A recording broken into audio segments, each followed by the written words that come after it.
Welcome to Oregon Voters Digest, the program that brings forward the social and political issues that are important to people living here in the Pacific Northwest. And now, your host, Bruce Broussard. Welcome again to this segment of the Oregon Voters Digest. I'm Bruce Broussard, your host. Folks, welcome aboard. As you can see, we're really getting to the point where the issues of Portland in this entire election is going to be a critical issue, a very sensitive issue, and we're in need of leadership that are learned enough, if you will, to understand what's going on. And in fact, you, the citizens, need to know what's going on so that, in fact, you can actually vote for the kind of leadership that we're going to need to bring our city back intact. This is some very expensive real estate that we're living in, residing here in the Portland metropolitan area. And so my program today will be basically about that real estate, the real estate of the city of Portland, its impact, availability, the costs, and the politics of it all, the gentrification. All of these issues are relative to the city of Portland's real estate. And so joining me is someone who's been very, very, very much involved and knows this city well off. In fact, I can say that because back in those early days, I was very much involved, and he was there also too. And he was there when District 18 was here, and we were talking about that and the politics of that. And I'm talking about a gentleman by the name of Fred Stewart. In fact, ran for office. Yep, I ran for District 18. He ran for District 18. That was the first time I ran. That's right. Back in the days when I was at the Observer newspaper, remember that? Yeah. And we lobbied and made sure we got that district, right? Because we were going to address those issues, many of those issues. Yeah. Well, anyway. Well, no, you old guys lobbied for it and helped create it. I just ran for it because the woman that had it at the time. Oh, yes. So anyway, so the bottom line is that her name. I've got Fred Stewart here with us today, and we're going to take advantage of the opportunity because, trust me, not only was he active during those days, he's been active up to today. Here he is sitting right here. He's still in the business, and if anybody knows anything about the real estate of the city of Portland, Fred Stewart does. Welcome, Fred. How's it going, bud? It's going great. Good. Well, look, let's just get real estate starting out to a good year this year. Let's get right into the piece. First off, identify yourself in terms of your background and your knowledge of real estate. First off, what's more important is I grew up here in Portland. That's right. And I started selling real estate in 1988 when I was 23. Mm-hmm. And it wasn't my initial goal, but I ended up selling homes in inner north and northeast Portland. Making my commitment to the people of Northeast Portland in October of '88 to basically try to improve the area by attracting more people, more homeowners into the community, and doing everything I could to eliminate every bad family, every gang member and thug family I could out of the neighborhood. And the availability during that particular time. Oh, it was huge. We had in inner north and northeast Portland. Yeah. Say between 33rd and the Bluff, where the University of Portland is. I say Fremont and, no, I don't say Fremont, I say Broadway and Portland Boulevard. Mm-hmm. Or I'll go down to Lombard. We probably had about 500 to 700 homes vacant, abandoned. Mm-hmm. We had a lot of squatters. Yeah, I remember that. We had a lot of people who just took over houses. Mm-hmm. And we had a lot of houses that were just flat vacant. Wow. Back in 88 and 89, my ex-wife and I, we walked in some houses that had been empty for like 20 years. Wow. Sometimes longer. Wow. Just people just gave up on Northeast Portland, black and white. Oh yeah. They said, hey, I'm done. I was in the same. I'm done. And we had a lot of gangs, and gangs were really the death knell for the black community in Northeast Portland. Black people. That was the straw that broke the camel's back. That's why to this day I have a seething hate for black gang members. And most of them, some I forgive. Some guys have grown up, raised families, they matured. Mm-hmm. There are some, there's thugs. I care nothing about them, nothing about their families. To me, they're just like Klan members, and I really am feeling very harsh toward white people for not making it legal to give them the treatment that they deserve. But that's a different conversation. That's a conversation. But the thing is, that's what broke the black community back. It's all part of real estate. When black people gave up on inner Northeast Portland, right?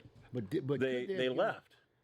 They left, but they weren't in an ownership capacity. Well, no. About 50% of all real estate in inner Northeast Portland 32 years ago was owned by black people.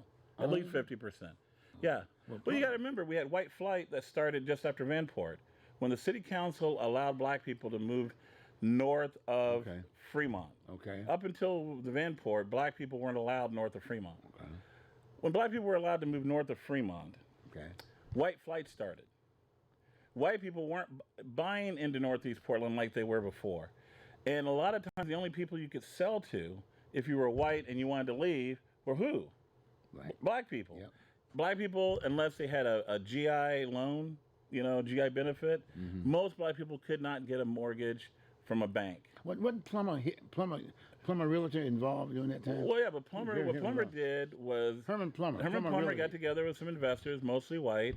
They basically created a mortgage company, but they didn't call it that back then. Basically, a white family would go in and buy a house, and then turn around and sell it to a black family on contract. Yes. But a lot of white people would just sell it to black people on contract anyway because it was a great investment. Yeah, right. Interest rates are usually 3 or 4%, right? 5% in some cases, which was considered high back in those days. And you can sell a house for 10, 20, 30 grand. Yep. And get anywhere between 3 to 5% back, and some of these notes were 30 years long. You know what I mean? So families were expected to pay 30 years, on these private contracts, what they call land sales contracts or first position deed of trust. And that's how a lot of black people acquired real estate in Northeast Portland. And we had some pretty significant families. I mean, there were some black families that owned, close to or over 100 properties back then. But they had no ability to go to a bank and manipulate the equity in those properties to improve those properties. And that's where blight came in. You weren't able to do, you needed a new roof. In 1988, a brand new roof was around $5 grand averagely. Right. Well, the area was so blightful, we tore down houses because it needed a new roof. It was cheaper to tear the house down than to put a new roof on. You see what I'm talking about? I mean, but that's all about redlining. In 1988, when I got into the business, we still had redlining going. And like I was telling some friends on Facebook last night, I credit the late Gretchen Kafuri and Jim Francisconi. Jim Francisconi was working representing Gretchen, city council. City commissioners. City commissioner for those at the folks. time. And then Jim Francisconi, who was, I think it was called the Portland Organizing Project. He was their lawyer. And they did a marvelous job addressing redlining with the banks, and let's just say they're the catalyst of what ended redlining in Northeast Portland. Then you had CRA during that time, Community Reinvestment Act. The monies never came. The monies came. They just went to white people. The CRA didn't really do much. Right? There are some good people out there like Ray Leary and a few others, the late Chad Debnam and some others, Mr. Harold Williams, that tried to use the CRA to open up some opportunities for black people out here. But redlining and racism, with the people who were in place at the time, the white people who were in place at the time, was just too strong. Now a lot of those white people are dead and gone. New people are in. They're not always white. There's more opportunities. But that's post, inner Northeast Portland basically imploding. Black people giving up in Northeast Portland. I mean, it was much difference 32 years ago. Well, where's real estate today? That's what you asked me on here. We're going to have an incredible year this year. There's not going to be very many new houses coming to the market.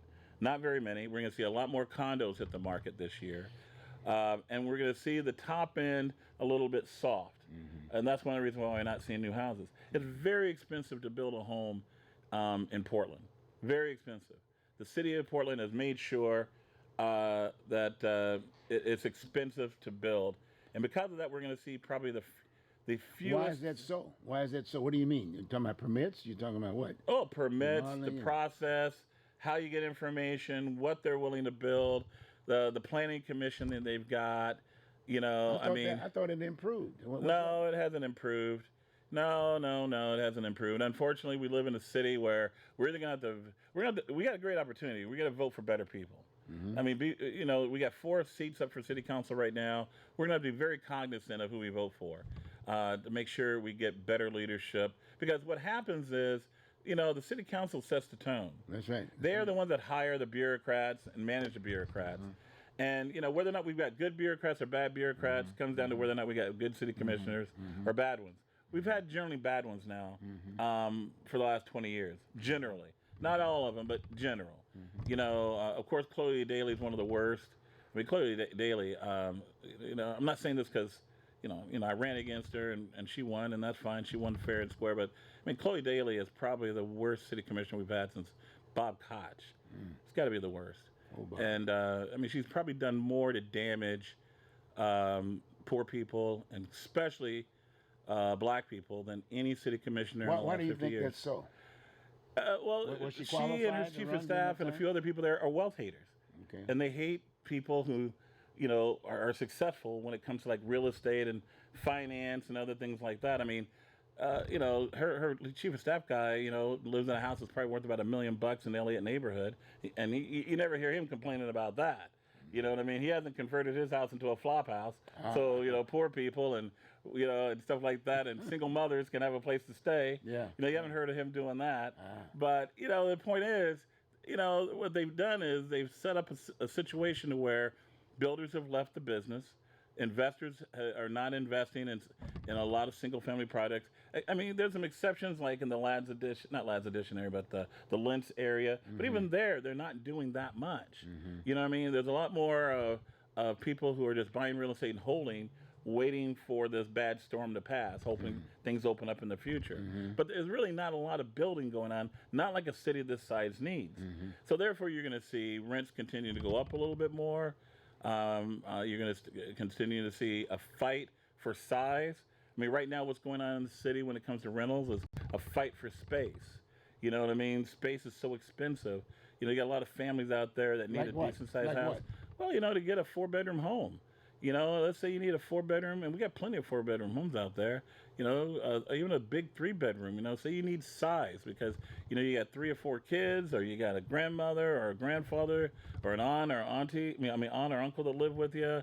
You work from home. You're a family that needs a little space. We're not talking about 5,000 or 10,000 square feet. Right. We're talking about 2,000, maybe 2,500 square feet. Right. That space is extremely expensive right now for a lot of the families that need that space. So they go smaller. They're forced into smaller, crampier spaces, which overall isn't good for the long-term livability for that family or the community they live in. But the people we vote for, they don't think about things like that. They don't think about the consequences of their policy decisions. When they make it more expensive to build houses, builders have a hard time financing deals. Bankers aren't stupid. It's more expensive to build a house in Portland than it is Seattle. Definitely more expensive than to build in Vancouver. A lot more expensive than to build in West Lynn or, even Lake Oswego. So a builder wants to build a house in Northeast Portland or Southeast Portland. The investor his mind may be in Tigard. His mind may be in Seattle or Olympia. Money can be invested anywhere. It doesn't have to be invested in housing here. And a lot of the people that we voted for in the past have forgotten about that. They feel, they're really arrogant about that. And so what's happened now is we got all these apartments, and they're being filled up, slowly, but they're being filled up.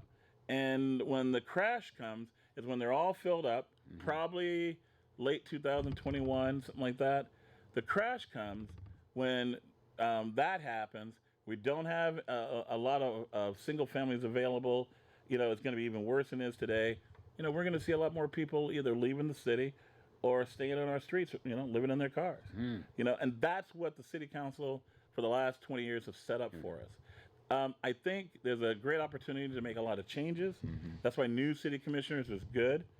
Even a new mayor. I mean, I'm not saying anything, against Ted Wheeler yet, but what I'm saying is we need people who are committed to Portland. We're not talking about committed to national politics. They're not interested in getting in fights with Donald Trump. They're not interested in the,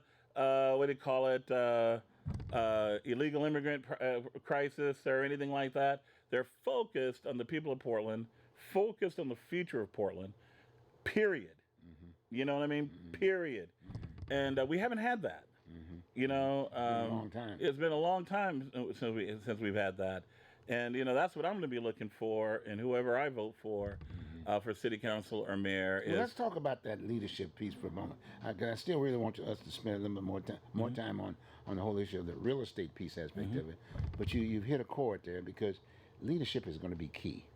So then you said, how does we have the opportunity yet now because was it March? well, values are too. It goes hand in hand. I mean, we've had leaders on city council. I mean, Chloe's a leader, but Chloe's got a jaded background, very insensitive to minorities and stuff like that. She doesn't think about black people. She doesn't think about poor black people. You know what I'm talking about? I mean, she's only 2 steps away from being a skinhead. You know what I'm talking about? So, of course, she's not sitting around thinking, how are my decisions affecting the black youth of Portland? You know what I mean? It doesn't come up. You know what I mean? And a lot of our people that we vote for are like that. They don't think about the people who are living in households that gross on $100,000. Now, look, guys, if you're single, you make $100,000, you're doing good. But you got to remember, in general, the $100,000 number is basically what 35,000 was back in the 80s. As far as a middle class person. So you got a family that grosses $100,000 a year. You got 3 or 4 kids. You might have a grandfather or a grandmother living with you. How do they handle all of the cost of being here? Well, you're getting in the area of experience, i.e. a resume. It's just like any employer. Yeah. I mean, if you're applying for a job, the employer wants to know, give me your resume. Yeah, but I'm just saying, do you think we have the right criteria for the selection process for effective leadership? No, we do. I mean, City of Portland has elected in the past some incredible city commissioners, incredible leaders, incredible mayors. I'm agreeing with you on that, but at the same time, I'm saying, when one applies to run for the office, I'm saying, should we not have something that sort of lay out at least something along that line? No disrespect, that you've had some experience, if you will, in certain areas, even if it's one area. I don't think we should change the criteria. Well, we've got to change our approach to the city commissioners and the mayors that run. We got to ask better questions. We got to stop voting for people just because they're nice. We got to listen to what they say. You know what I'm talking about? We got to start listening. And another one, the last 20 years was really eroded with the city council, which is something I would have never expected to see, is the respect for public involvement. Okay. All through the 80s and 90s. As a matter of fact, going back to the 60s, the city commission did a lot to try to encourage more and more public involvement, more and more in public access and stuff. Since Vera left the building, that has eroded a lot. I'm amazed. Well, Vera had quite a bit of experience now. She did, and I think as a state legislature and chair, I mean, she was very, very much involved. But she came in here, she had experience. But I look at what we're doing today. There's this project out in Northeast Gleason where they're changing the lanes and stuff like that, and the public involvement in that has just been crap. Okay. They've got these neighbors focused basically solely on the lane changes, and not focused on what the real issue is, which is we're increasing the densities of this neighborhood. Yeah. We're setting this neighborhood up so it can be mowed down and very tall buildings can be built for housing in the future. Yeah. And that's because, it's like I tell people, the city of Portland approaches the people of Portland different today. And I think that's why a lot of people are frustrated and why other people aren't sure. They're trying to figure out what's changed in the last 20 years. There's a dishonesty that has been. Who should share that dishonesty? Who should share that? No, our city commissioners are But then if they don't have that background, how are they going to do it, Fred? Well, if they ran on just popularity contests, the ones that how in the hell are they going to do it? The ones that they're replacing, didn't have that experience. That's true. I agree with you. And look what they did. That's what I'm saying. That's why look, we are here now. But we have nobody on city council that compares to the experience and leadership of either Vera Katz or Gretchen Kafori. When they came on city council, we have nobody. That's why I wish Deborah would run, but that's another discussion. We don't have anybody that's got experience at reaching out and touching the population of people. We got a lot of people who are very arrogant. I'm not going to name names, guys, but people, when you listen to them, it's all about me, not what can I help do or what I hope to do. For my people here in Portland, Oregon. What can we do together? This is what I've been hearing from my people. You know what I'm talking about? This is what I've been hearing. You know, when I first met Vera Katz in January of '93, I remember one of at King Neighborhood. She came to King Neighborhood, a neighborhood association meeting. Well, I know you were the, well, you were president. And I was president at the time. Anyway, she came in and she comes up and she says, "Look, I'm not going to waste my time introducing myself. You guys all know who I am, and you know why I'm here.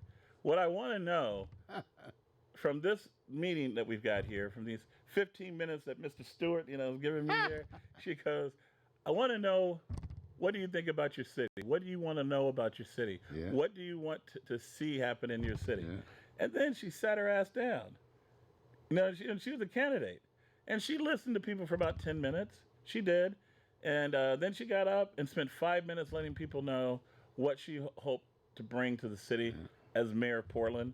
And it included many of the things that people have said to her. And people said, well, Fred, you know, that's kind of slimy. I said, no. She was showing everybody in the room, I'm listening, paying attention. Yeah, but she had quite a bit of experience. Yeah, too, but the thing that was naturally Vera. Yeah, I know that. You know what I My mean? point is that her start was at the legislature. Exactly. Okay, and she had to listen. Exactly. We don't have a lot you know, who are running for office right now. We don't. You know, and that's one of the reasons why I'm kind of excited that you know, Sam Adams is coming back in. He's so experienced. Well, he worked for her for how long? Well, 15, he worked for 20 Vera. years? Oh yeah, he worked for Vera for a long time. Yeah, 20 years. We need an experienced hand, you know, in our city, especially when it comes to real estate. Because guys, I'm telling you, I'm torn. I'm a real estate professional. So the higher real estate goes, the more money I make. The higher rents go, the more opportunity I have.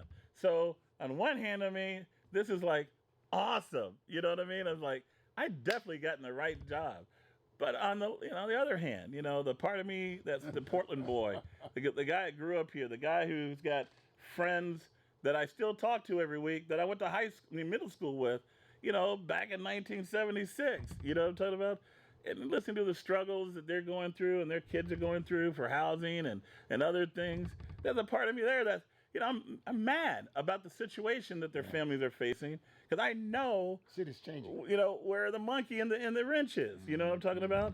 And you know it's sad. You know, I just think I just hope the next group of people that we vote for city council, are people who walk into the door January 1st, 2021, absolutely committed to Portland. Okay, They don't even know. Hold it. They don't even know Trump's president. Let me share. They've never heard of a sanctuary city. No, but I've heard what you're saying. But at the same time, when one goes to apply to run for office, have you ever seen the application form? Oh yeah, it's a simple one. It's always been simple. It's simple. It's so simple it doesn't ask you anything about a resume. But Bruce, I like that. No. You may like it, but everything that you've been saying talks to the fact that if you didn't have some experience, there's no way in the world they could communicate like you are. The vetting process, and I've gone through it twice. The vetting process of going into the public and selling yourself. No. Is all that we really need. But my point is that once a person signs up, that's your resume. That's kind of your resume. That's your introduction a little bit, but I don't think that's the problem. We've had this same system since 1910. Yeah, but you still since made the point. 1910, we've elected in some cases some dogs. Yeah. And we've elected some incredible people. But you don't think things have changed? We've got a habit the last 20 years of electing the wrong people. Yeah, but we've made very don't you think few it's been good very decisions. progressive? I mean, it's been We're not progressive. You don't think we're progressive? No. When you exclude people based on income, like we do a lot in this town with our decisions and stuff, you know, no, you're not being progressive. Okay. When you're telling old people and people who are retirement and people on SSI, you don't matter. I'm going to pass policies that are going to be detrimental to you because I'm thinking about the people who are going to be moving here and living in your spot in the year 2040. That's not progressive. Progressive is looking at the person that's living here today and trying to figure out how you can help them.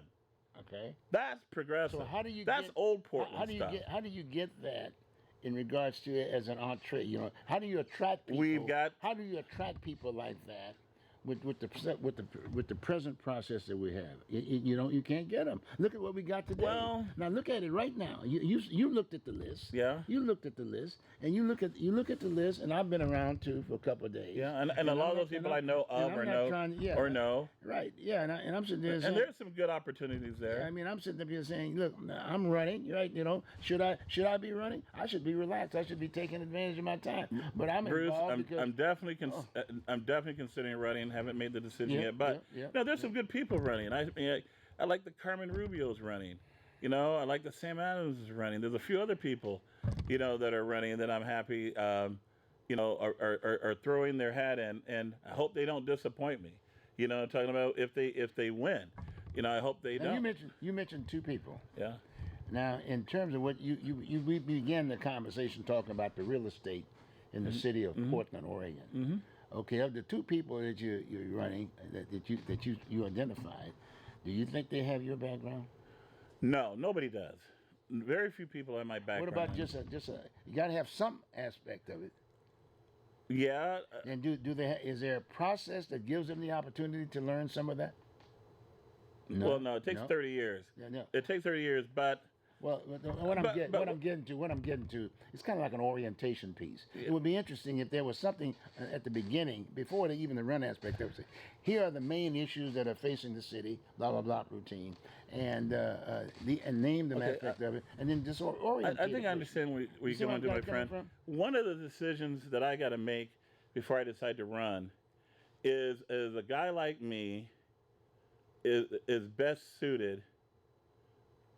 Is my best contribution for Portland and for my family, to be an elected official, to run for office. Do I really? Is that really me? Am I the type of person that my city needs right now? Because I contribute to improving my city every day, and I'm not an elected official. I'm a successful real estate broker. I've got a couple other things I'm working on that are going very well.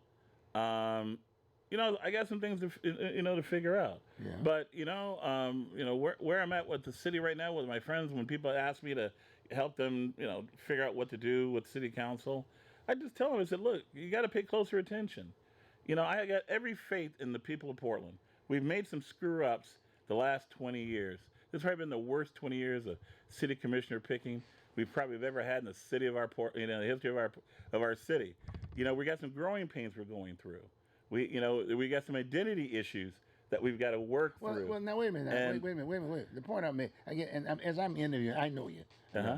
But also, I've dabbed in politics like you. Uh-huh. But you're unique from the standpoint, in most cases, people who are just making money with a profession, that's all they stick to.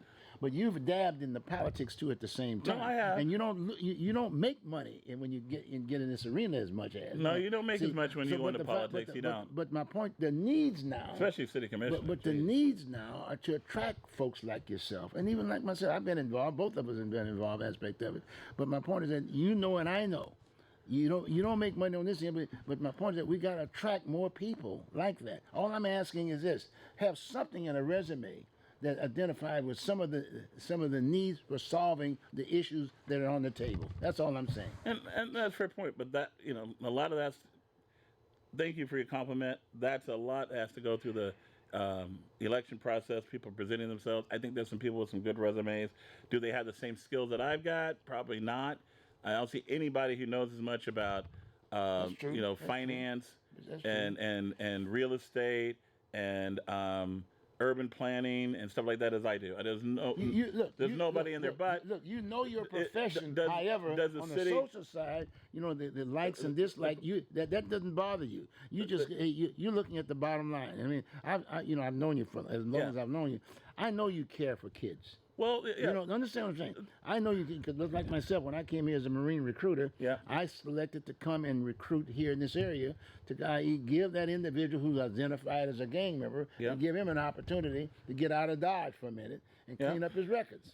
So and then right in front, that's not a quote a very popular job. Understand? No, well, that's a good job, and I would have supported that that job. No, but I'm just saying that's what I did, and then you're doing basically the same thing. I know you well enough to know that you are just caring about your community and those young men. all that other good stuff. Well, But my you point know, is, I am, as long as they're willing. I mean, active gang members, I never have had anything yeah, for. but but like see, see, to me they weren't gang, they were pretty good recruits. Yeah, the they same were. kind of guys I needed to send in the Corps, right? Yeah, You but get my you, point? but you also got to remember, I'm the proud grandson of of George yeah. Golden. Well, that's what I'm talking about. And George Golden and his friends protected the black community to the end of their Yeah, I of their understand. lives, I understand. and protected this community to the end of their lives. And But you got to remember the interview I'm doing right now is that I'm looking. In all due respect, I'm looking for leadership. See, we need some good, strong leadership now to take us to this next level. Okay, we got folks coming in from the East Coast. You know what I mean? And I mean they come in here. Okay, Yep. there was a lot of displacement involved of folks that were already here. Uh-huh. You got my point?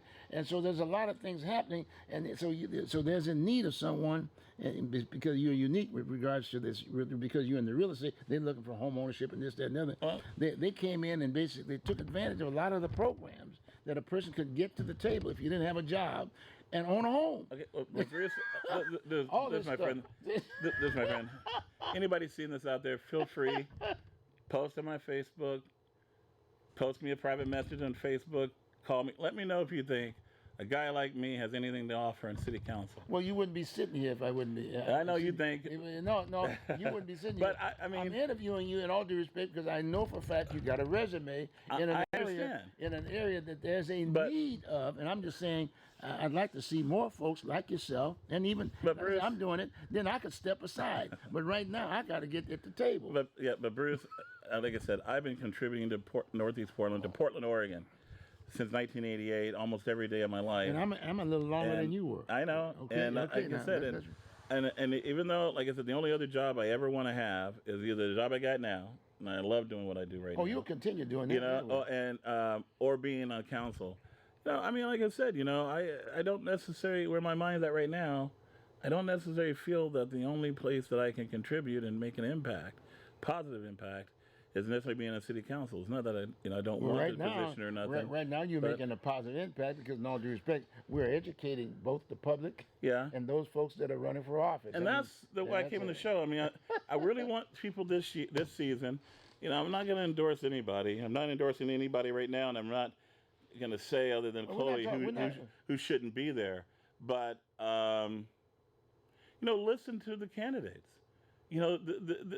Don't take this for granted. The city commissioners are more important than the presidential race to the people of Portland. Oh yeah, yeah. You know what I mean? It's more important. This is our turf. I mean, this is the you're talking about your home, Yeah. and we got to really start asking better questions. Guys, when I ran for office the last time in 2016, that one of the disappointing things I had when I was running was I was amazed at how softball the questions were. I couldn't believe it. On very important big issues dealing with Why do you think? critical- Why do you think that's so? That was so. I don't want to. Fred, listen to what I'm saying. Read my lips. They didn't have any background. They didn't know how to answer a question on a specific issue. Think about it. I mean, how can you do it in 3 minutes? You can, maybe I can, but can you get a solution within a 3-minute period? And a lot of subjects No I can. way. Not everyone. Well, you can, but you got a background. Well, depending on the issue. if people ask better questions That's right, that's right. and, Well, look, and did that 3-minute thing. We're gonna take a quick minute because I want to make sure we get some more things out before we get in. We've been talking a little bit more about politics. We're gonna take a short break, then we're gonna come back and we're gonna expand a little bit more because I want to talk about a little bit about gentrification and I want to talk about that movement. Piece And I got one more political thing to talk about when we get back to. Yeah, we can do that too. Okay. No problem. Let's take a short break. Okay, fine. All right. We'll be right back.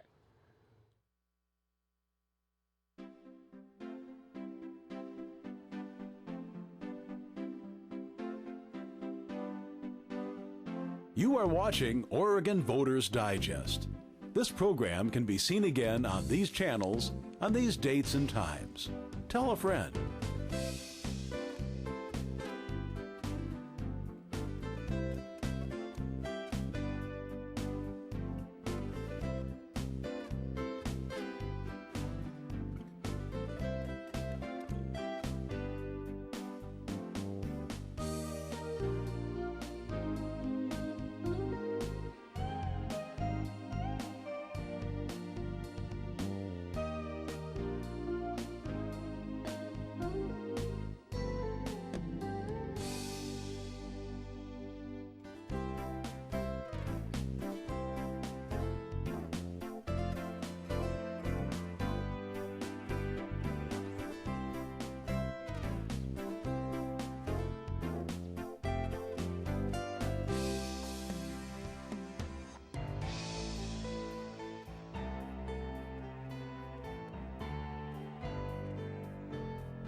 Welcome back, folks. Hello, I'm Bruce Broussard, your host, and my guest today is Fred Stewart. We're talking about the real estate in Portland, the city of Portland. And naturally, I'm doing this purposely because I've got two hats on today in regards to this show. One, I'm trying to get more motivated folks with certain amount of experience as it relates to the issues that we're facing with today to consider running for office. We got 4 vacant seats. Now, naturally, there were 2 incumbents that are running again, but that's okay. That's their option. They have that right to run. Anybody can run.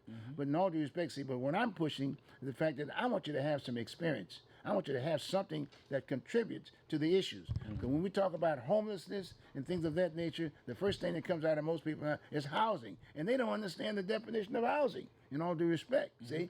So, but that's housing. And that's one of the reasons why I've got Fred here. I've got him here for 2 reasons. One, I've got him here because he's an expert. He owns his own business, and he's been in this real estate for a number of years. In fact, I know for a fact because I was part of that process early on. I built a senior citizen complex. I was trying to provide housing for folks who were renting and put them into home ownership because you'll always have a quality area if you have more homeowners. Bottom line. Bottom line. As the homeowner percentage in the neighborhood goes up, so does the quality of life in that neighborhood. I had that background, but unfortunately, I didn't have the same support. I didn't have that support. So consequently, I was left out of the deal. But no problem. But I was still involved. Yeah, but a lot of the good work you did, I was able to build on. But yeah, we were doing the piece. So anyway, I've got Fred here, and we're going to get to the interview. I don't want to get into my deal. Let's talk about real quick, this election cycle. Friends, and that comes to the newspapers in this town. They're going to be, in about a month or so, a month and a half, start doing their endorsement process. I want you to think about this. One of the reasons why we've picked so many bad city commissioners is our newspapers. We got a bunch of racist old white guys and a few racist white women, but it's mostly a bunch of old racist white guys. And I know because I wrote the checks to investigate these guys. And some of these guys have got backgrounds that would make even Rush Limbaugh blush. Now wait a minute. And they run the Oregonian, the Tribune, Willamette Week. You know what I mean? And think about it. These guys are going to be picking who they are going to endorse for you to vote for. Right. And I tell people we might as well hire Rush to do the process. Well, he just got awarded a medal. Oh, I know. I mean, some of these guys, when they're not at work, they're listening to Rush Limbaugh. I mean, we have got flamboozled in this town. But how do we get and think about it, guys. How many of you look at these newspapers for the endorsement every election cycle? I agree. And how many times has it turned out that they were wrong? Well, they're protecting their own situation. Well, I know. Because they've got advertisers, I know. You know what I mean? You go back to the college days of a couple of these guys, it is hilarious. Well, okay, now you know what I mean? Let's get off. And then the ones that have changed their names. I mean, people don't even know how many of our reporters, their stage names. They don't use their real names.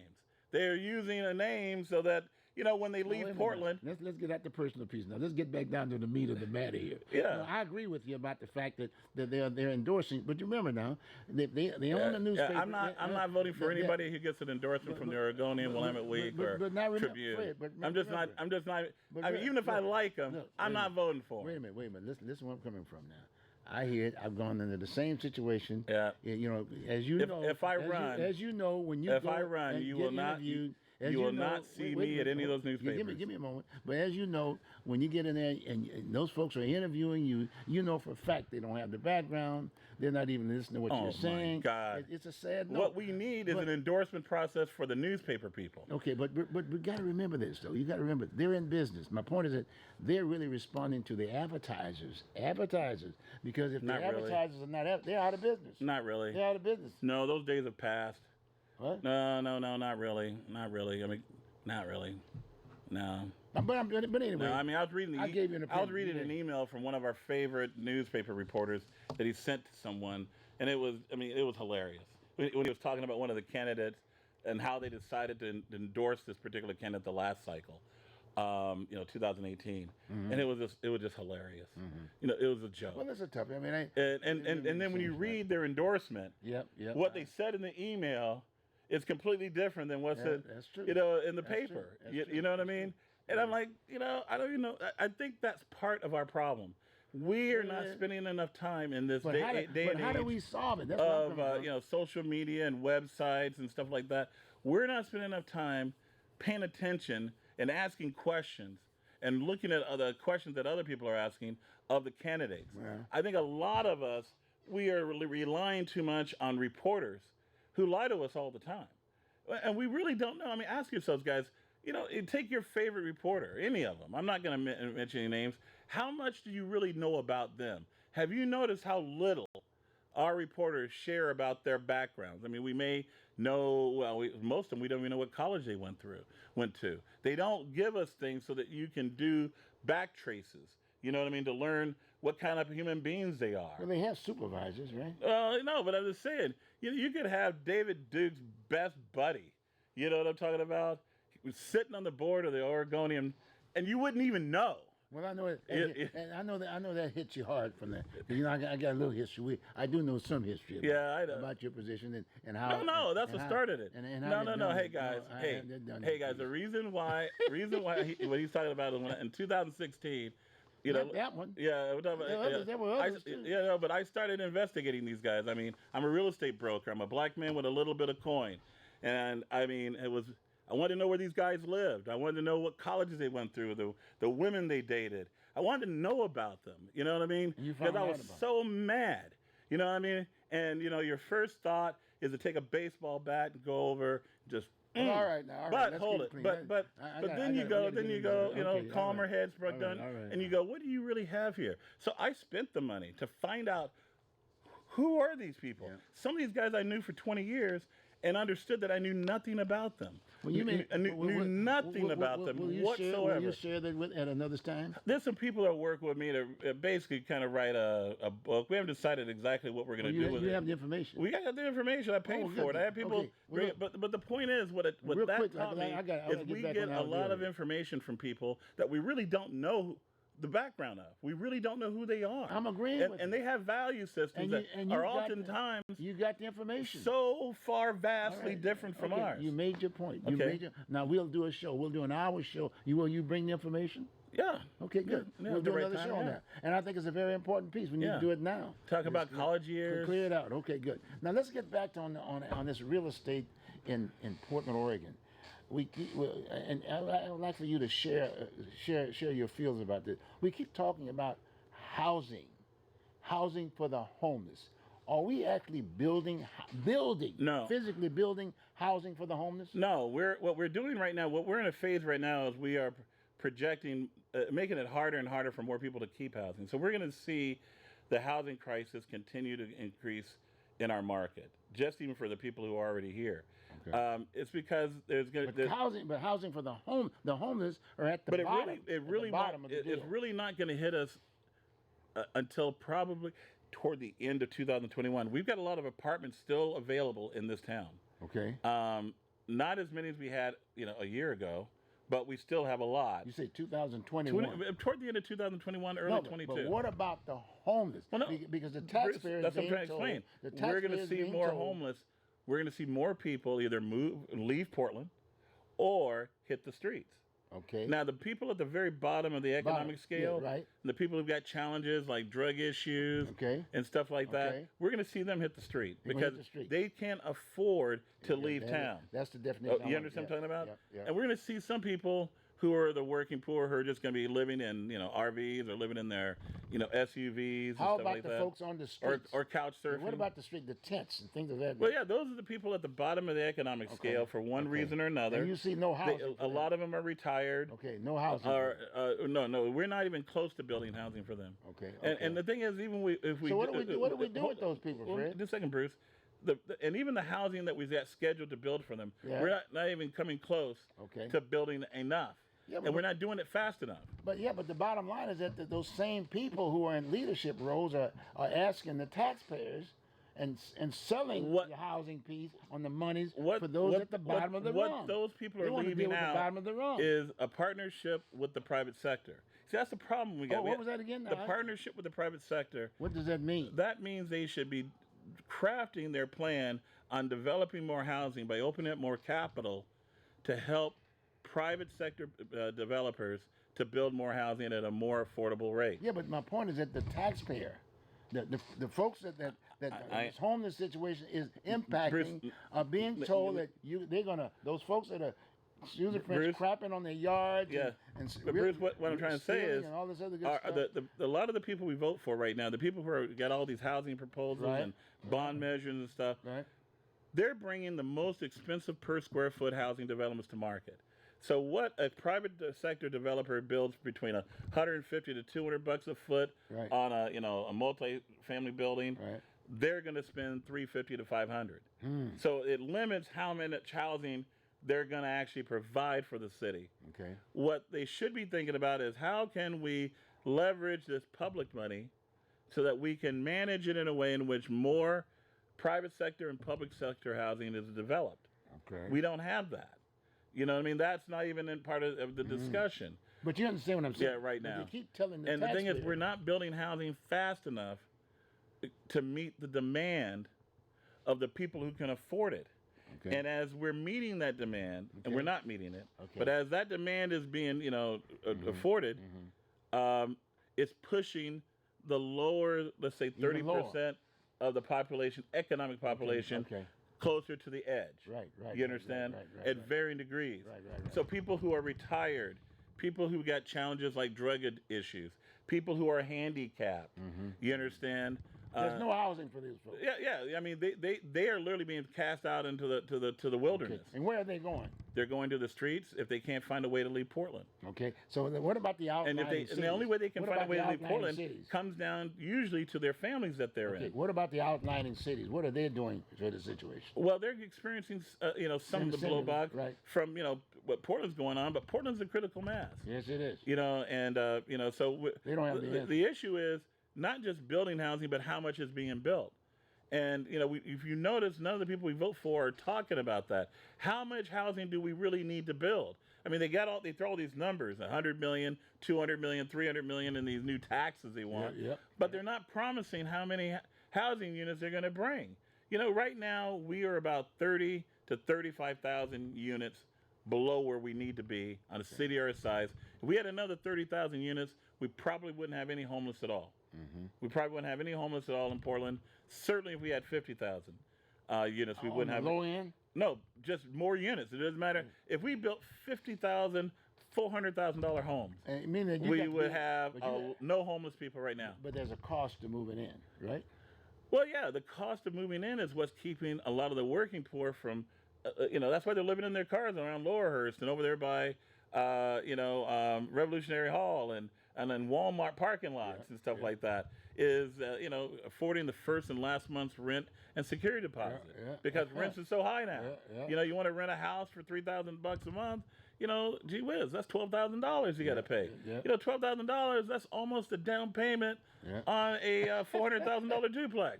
They would, and if you're a vet, and you're renting, you're nuts. You should be going out and buying with your VA loan. But the issue is the people we voted for the last 20 years have not created policies that allow the market to keep up with the development of housing. You understand? That would keep a balance, an equilibrium balance to the market. You understand? And so what they've done is they've created a very short supply. And this supply is going to the people who can afford it, as it always does, from the minute this country became a country. And the people who are being X'd out are the poor and the people who are challenged. And when I say challenged, I consider people on fixed income challenged because usually people on fixed incomes, like retirements, unless they got a damn good 401k, and then they should be very happy with Trump. But what I'm saying is, if their 401k isn't keeping up with inflation in the market, then there's no way for them to keep up with the housing costs. You see what I'm talking about? So we got a lot of people out there in fixed incomes whose increase in their rate is lower than inflation. So every year they're literally treading water. They're literally falling further and further behind, especially when it comes to their space costs. None of the people that we vote for even talk about this or think about it when they're creating policy. Well, This is one of the reasons. That's what I'm talking about, that resume. Yeah, they don't even think about it. Yeah, And no then idea. and then when we see people living out on our streets, we want to go, oh my God, those people, they must have made bad decisions. Well, maybe the bad decision was their parents decided to have them be born in Portland.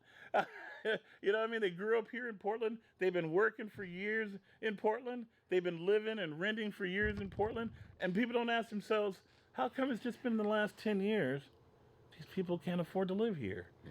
You know what I mean? And it goes back to a lot of the policies of people that we have voted for who call themselves progressive, but they're not very progressive because they don't think about the average working man and woman out there. See, my definition of progressive is that you have some knowledge of what the problem is, what you just shared. Well, they have knowledge of the problem, but their solutions are all rich man solutions. That's what I'm saying. Their solutions are all for people who don't even live here yet.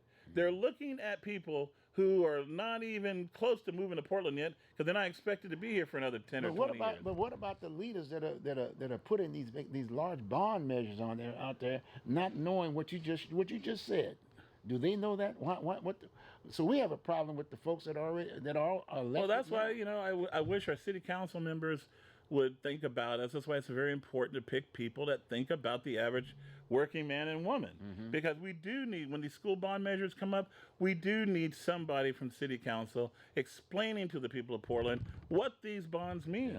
Yeah, we got another school bond coming up after the 2020 election. It's going to raise, if what I'm hearing is true, from the people who are working on it, it's going to raise everybody's rent about $150 a month. Yeah. You know what I mean? If we vote for it. What about senior citizens that are living in their houses? They're going to be gone. How many people right now who are in fixed income are expecting their income to go up $150 a month between now and the year 2022, let alone in the year 2022? You understand what I'm saying? You know what I mean?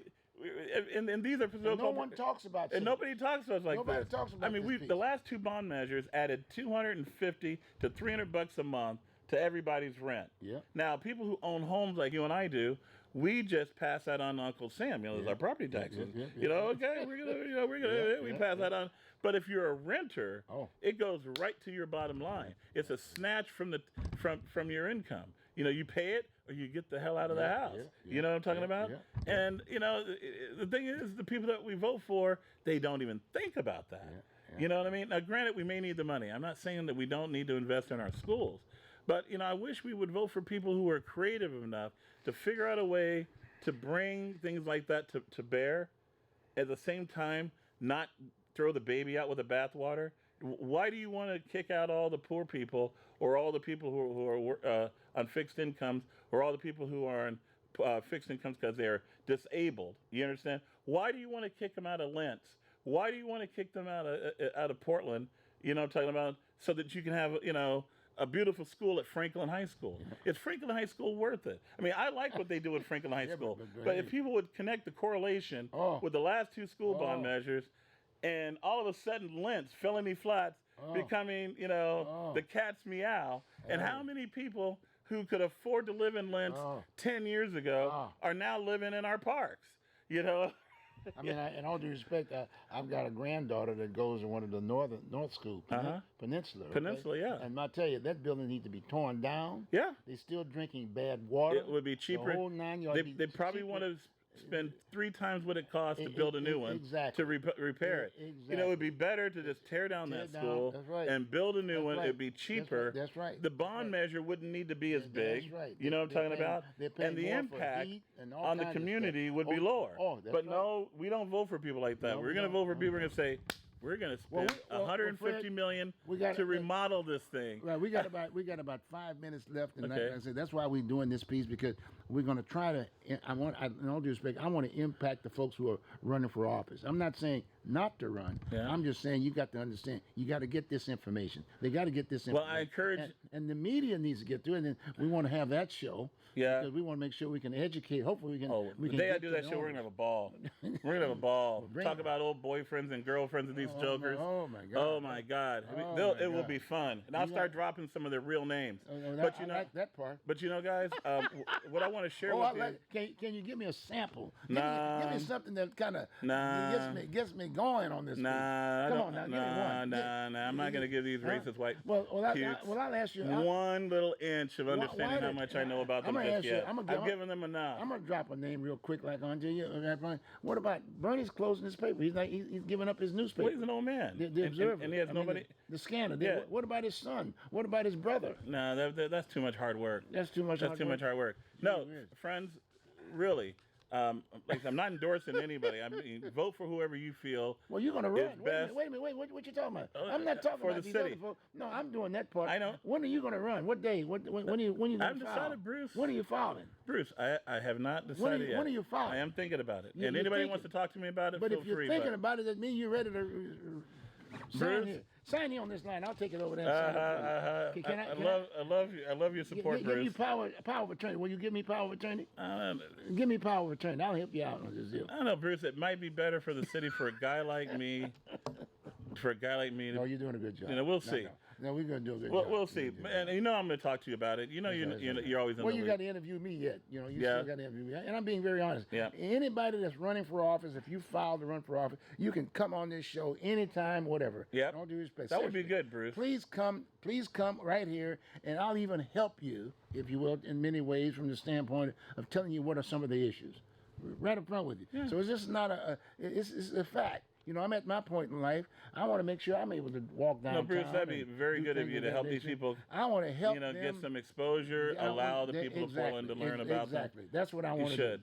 do. Otherwise, maybe it might be an opportunity. I might get out of the program. I might get off. I might just take. Well, look, I'm not going to run. If I can see more, if I can see the leadership. Yeah. I don't see any leadership right now running for mayor. Don't get me wrong. The only one that went to boot camp to a certain degree was, in all due respect, Ted Wheeler. But in fact, he went to boot camp 3 times. He went to boot camp at the county, the treasurer, and now he's spending one more. He's turned for the mayor aspect of it. I see where you're at. But still, he has more experience, if you will. He's Yeah. been exposed to it. Yeah. But the key is that it takes time. It takes time. It takes time. You I haven't gotta have given up. I haven't given up on Ted yet. I mean, the very first time I met Ted, I was so impressed with him. Well, He was help running him for out. county. Can you help him out? I gave him $250 on the spot. Can you That help him I was out? excited that a guy like him was running for Well, county. he didn't need your money. He didn't need my money.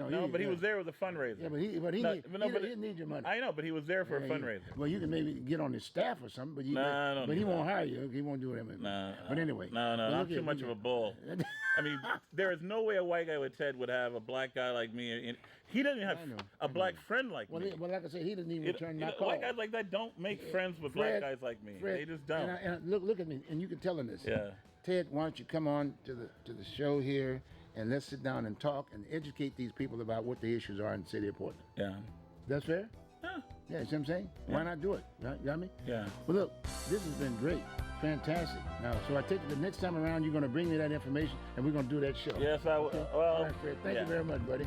Appreciate it. Folks, take care now. Back to what you believe in, as old George Page used to say. Back to what you believe in. See you later. Otherwise, you'll be hearing cowboy music or something.